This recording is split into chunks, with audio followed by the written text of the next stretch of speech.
اعوذ باللہ من الشیطان الرجیم بسم اللہ الرحمن الرحیم رب اشرح لی صدری ویسر لی امری واحلل عقدۃ من لسانی یفقہوا قولی۔ بکھرے موتی، 5واں حصہ۔ ہمیں تلاوت قرآن کا لطف کیوں نہیں آتا؟ جب اللہ کا قرآن پڑھا جاتا ہے اللہ والوں کو لطف آتا ہے، ہمیں لطف کیوں نہیں آتا؟ اس لیے کہ ہم نے اپنے اندر کی مایا پر محنت نہیں کی ہے۔ آج نماز پڑھ رہے ہوتے ہیں اور خیالوں میں بازار میں پھر رہے ہوتے ہیں، تلاوت کر رہے ہوتے ہیں، دل و دماغ کسی اور کے خیالات میں لگے ہوئے ہوتے ہیں۔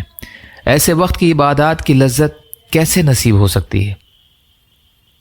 یا اللہ ہم سب کو کہنے سننے سے زیادہ عمل کی توفیق عطا فرما۔ یا اللہ مظلوم فلسطینیوں، کشمیریوں، روہنگیا مسلمان اور مسلمان جہاں بھی پریشان حال ہیں، ظالموں کے ظلم کا شکار ہیں، ان کی مدد فرمائیے۔ یا اللہ جو مانگا وہ بھی عطا کر دیجئے، جو مانگنے سے رہ گیا وہ بھی عطا فرمائیے۔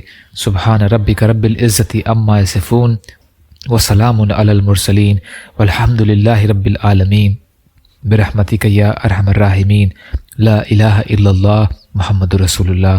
السلام علیکم۔